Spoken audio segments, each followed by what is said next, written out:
Hey, I'm Alex Radcliffe from Board Game Co, and today I'm reviewing the Night Cage from Smirk and Dagger Games. And the Night Cage is a cooperative horror experience. You're trapped in this endless pit, this endless realm, and you're trying to basically get out. But to do so, you need to get keys, one for each player. Now, this is worth mentioning. This is a 4-player experience in general. Not 4 players, 4 characters, meaning you could have 1, 2, 3, 4 people, but you're going to be controlling a minimum of 4 characters, or alternatively up to 5 as well. Each of those characters, represented by these little flickering candles over here, need to get their hands on a key and then find up and then go ahead and match up over here at this escape room over here at the gate to get out. So they all need a key and they all need to find their way there. Now this is where the concept of light and darkness comes into play. You see this catacombs over here that you are trapped in. This is an ever-evolving situation. This is not a situation in which you walk down a pathway, walk back, and everything is as you know it. The world, the darkness is all dissolving around you, bit by bit. It's all changing. You never really know what's going to happen, and there are things hiding in the dark. You see, as you move across the game, what you're going to be doing on your turn, each character, you're going to go through the characters one at a time, each character taking an action to move. Ideally, there are some rules around things, like staying in place. We're not going to heavily devolve into the various side things, but you could stay in place and gain a nerve, some small things like that. You'll run the risk of losing a tile. I'm going to focus more on the general high level. General high level is a character can move. So for instance, this character over here can move over here. We're not going to just yet because I want to introduce you to a few other concepts, but this one over here, this blue character over here, this blue candle is going to move one over. Now once you're done moving, you're going to go ahead and reveal the various spots on the board. So we're going to go ahead and grab some tiles over here, and we're going to put them onto the board over here, like so, because he's now adjacent to new spots on the board. So we've now unlocked new spots that he can see. The flip side is as you move around the board, you're also going to be slowly vanishing spots that you no longer can see. This spot is now off the grid. No character is adjacent to that area, which means you can't be lighting it with your candle. You cannot see into the darkness. From there, you're going to be consistently moving around the board, trying to slowly add tiles to the board. As you step back, a new tile would come out. So you're going to have this concept as walking forward, walking backwards is going to be slowly shifting up the map. The darkness is shifting and forming all around you. Now there's some other aspects to keep in mind. For instance, this spot over here where you can see those crackling little areas. Let's put this character here for the sake of example. Once you go ahead and move off that spot, it's going to turn into a pit. Wherever you see those lines representing unstable foundations, it's going to turn into a pit. And falling into a pit is not necessarily the end of the road actually, but you're going to go fall into the pit, and then you can choose to line up in a row or column, and then in your next turn simply respawn on the board. You are falling forever in this world. You are not falling for a minute, you are falling forever. Well, at least until you hit the ground, in which case you're falling until you hit the ground, not actually forever then. But then from there, the problem with that is that does actually give you some greater freedom to moving around the board. Sometimes it is tactically to your advantage to fall into a pit, with the potential downside that you don't have the visibility of what you're going to fall onto. Which means you could fall into a harmless little tile such as this. You could just fall onto a tile, no problem. Or you could fall into a monster. We haven't talked about monsters yet. We've talked about the concept of keys. We'll explain more about that in a second. The monsters there are going to be an important part of the game, and you can see one over here.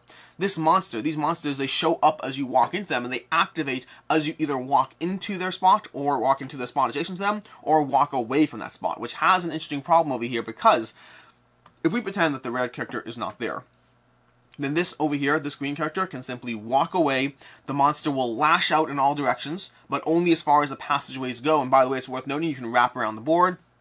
The monster is going to lash out in all directions, inflicting damage to all the characters. Damage in this game representing by the losing of tiles. Tiles, which are the clock of the game, as well as where those keys are lying. If you lose too many keys, you will find that you are not able to get out of the dungeon. There are more keys than the number of players, but not that much more. And so you have to be very careful as to what you're prepared to lose, when you're prepared to lose, and when you can take those risks. So green over here can simply step away. Once he steps away, the monster will lash out, and because the monster is no longer connected to the light, the monster will fall off the board. So again, you can tactically avoid monsters, but this is where you want to start being aware of the positioning in the game, because if you noticed, I actually had red and green over there. Now when you have red and green, when you have 2 characters together to a monster, the problem is inherently, as soon as one leaves, the monster is lashing out. The creature is going to fight out into the darkness. And that means someone here is taking a hit.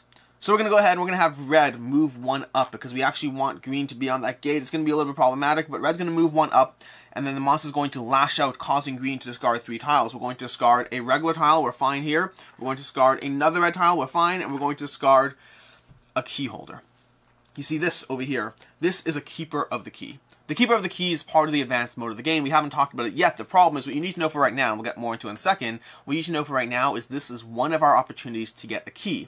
And that means we've already gotten one key on this character. We've already discarded 2 key holders, which means we cannot afford to lose another one. We now have to be incredibly careful as to what tiles we can afford to lose, because at any point we could lose another key tile and we will have a hard time winning this game. By hard, I mean impossible.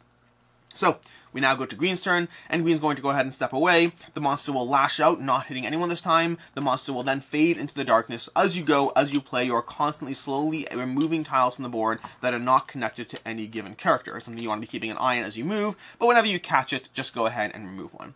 Rinse and repeat until you find the keys and win the game. Now this is where a few other small things to talk about, including the advanced mode. The basic mode of the game is everything I just showed you. Except for the fact that there's no keepers, you're going to have key tiles. Just these simple key tiles that have a key on them. You find the key, you go to the gate, you call it a day, the game's over.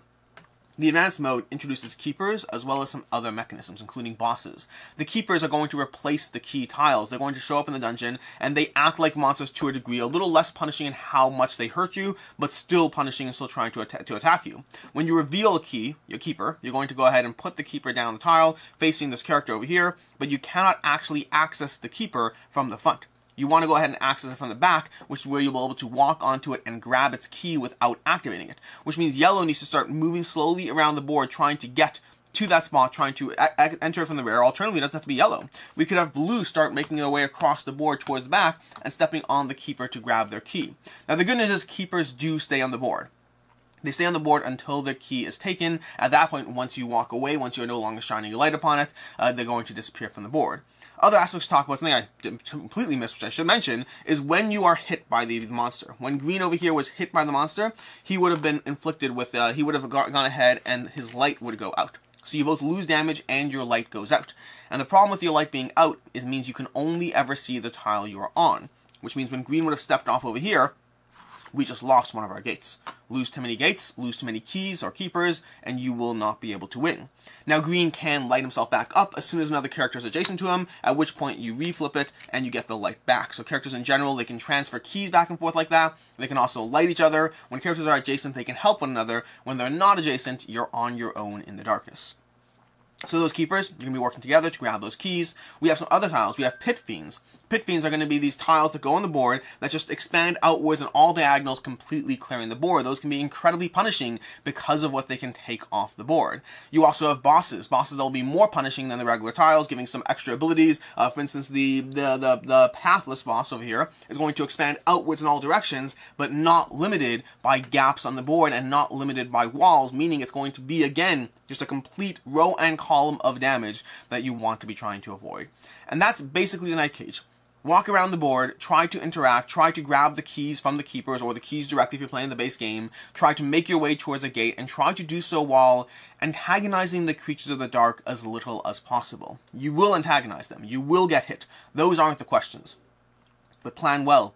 Work together and do what you need to do, and you could do it as little as possible. Which brings us to the review part of this game. Starting off with ease of play. Rules are overall very clear and, not true, rules are all overall very concise and very easy to get through. The potential problem is I found the rules did sacrifice some FAQs, so to speak. There's lots of areas where I had questions. Well, how does this work? How does that work? How is this going to interact with that I didn't find present in the rules that I either had to house rule or head on over to Board Game Geek and check out the forum section and find answers there. Now, I did find answers to everything I was looking for, so it's not that hard to find answers, but I will say the rulebook, in making it easy to get through and making it easy to read, they sacrifice some of those edge cases that they're like, well, what happens if this? And doing final flickers, which is when you actually run out of tiles and you start moving towards endgame, what happens here and when does that happen? A bunch of small little edge cases that were not present in the rules. Secondly, past that, the overall play was, the overall teach was pretty clear, the overall play time is pretty easy, the table space is very minimal, so in this game plays in roughly 30 to 45 minutes, so all around mostly accessible, past that small aspect of having some questions not 100% clear. From there into player count. Player count, this is a 1 to 5 player game. This is a 1 to 5 player game that I've played it at 1, 2, and 4 players. I have not played it at 5 yet, and I haven't played it at 3, which to me just seemed like the less optimal player counts, because of 5, you're controlling a character each, but it starts to get more things on the board, and at 3, you kind of have to share control of a character in a way that's not really elegant. At 4, you're controlling your own characters. At 2, you control 2 characters each, and as a solo game, you get to run the whole thing yourself. What I will say is I am unlikely to ever play this game again at 4 players, with a small caveat. At 4 players, which was my first play of the game, I found that there were too many opinions for the amount of decision space that the game offers. There were too many people around the table, and it just felt like there were an unnecessary amount of people around the table. I dived into it from there at solo, which is currently my favorite player count, and then from there to 2 players as well, which is good. It's that you have a little bit of a dynamic team aspect, and you're splitting decisions, so you're trying to survive together, but solo and 2 player are my preferred player count right now. Now, it's worth noting the 2 things. I said I'm unlikely to play it again at 4. The reason I said that is because there is a mode in the game which I have not played with yet, in which you are not allowed to communicate with each other unless you're adjacent to that player. When I'm adjacent to Red and I can discuss what we want to do next, but until that happens, we cannot communicate. That aspect, I think, does potentially add to the 4-player experience, and it might be a factor as to why Board Game Geek does have this rated as best with 4. So for me, my 4-player experience without that aspect was something I would not want to repeat. I'm willing to dive back into 4-player with that aspect of trying to mimic the darkness, to thematically embrace it. Then I would dive into it again to see how it works and whether it is a win there. But as of right now, it's a 1- and 2-player game for me as far as when I'm going to dive into this one. As far as what I like, don't like, and can see others not liking, the sense of survival and panic is very present in this game. That sense of walking around the board, trying to step one foot forward, moving again and again, and that's going to be even further, more tension added when your lights go out, when you are extinguished in the darkness, and every single step is a step into the unknown, a step into what's going to be in that spot. And you might step on a monster. It's happened to me before. It will happen to me again. But you also might step on a key, and so those things, there's a thematic aspect of wandering around the darkness, whether you can see a step in front of you, whether you can't, whether you fall into a pit, whether a monster lashes out in all directions, hitting everyone. There's a lot thematically to like here, in that general sense of survival and panic throughout the game.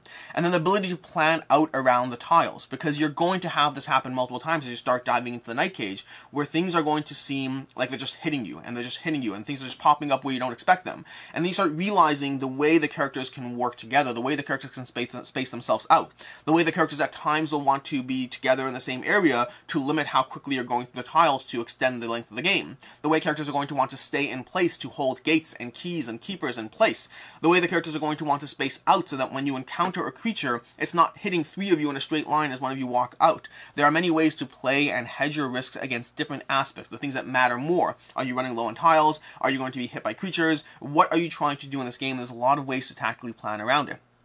And the sense of growth game to game is very present. Every single game, especially as you start adding the advanced modules, the bosses, the tiles, they're going to throw more and more things at you, and to a certain extent, many of those things will feel like luck. But as you start playing it more, you'll start seeing the patterns of how you can outluck the luck. You can never really outluck luck, but you can mitigate your risk. You can mitigate the degree of chance that you're taking through clever play, and you'll have that sense of growth and progression across multiple games. As far as things I don't like, to begin with, I mentioned already the player count. Playing with more than 2 with that asterisk of playing that other way, did not like it at all, and it was not for me. Although again, Board Game Geek rates it best with 4, making sure you know that because my opinion is clearly in the minority in this context. Secondly, the standard mode. I will never play the standard mode of this game again. The advanced mode adds more decision space to the game, more interesting, how do I do this, how do I cleverly evade this, plus it adds the bosses, the pit fiends, it adds more things to the game. I will never play the standard mode past that first entry point into the game. It's not inherently bad, but I don't think the standard mode is that complicated. I think it adds more decision space and more interesting things to do, to the point that for most people, I'd honestly recommend jumping straight into the advanced mode of the game. Unless you're intimidated by it, in which case don't, but if you've played a lot of games, I would recommend going straight to the advanced mode. I found it to be a much more rewarding experience. And secondly, or thirdly, the graphic design of the game doesn't hugely work for me.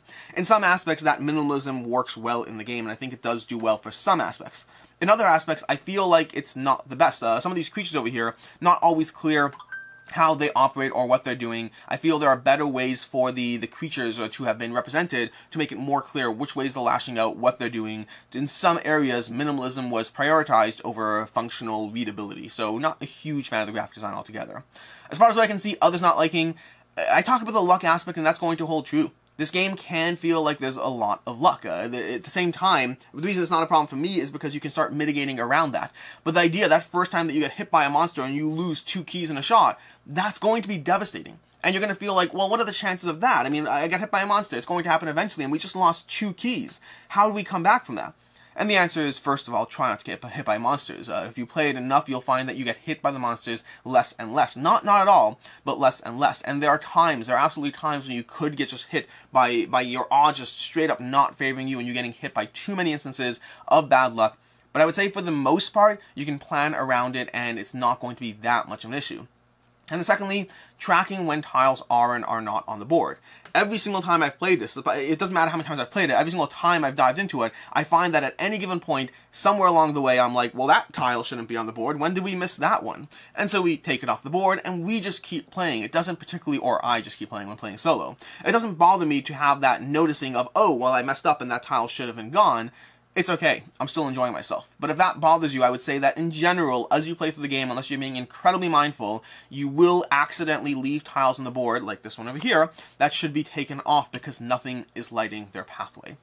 As far as final thoughts on the Night Cage, I really didn't enjoy my first play of this. My first play was the standard game at 4 players, and it was not a positive experience. It felt like the game did not offer enough interesting decisions, and those interesting decisions were being split amongst too many people. There were too many cooks in the kitchen.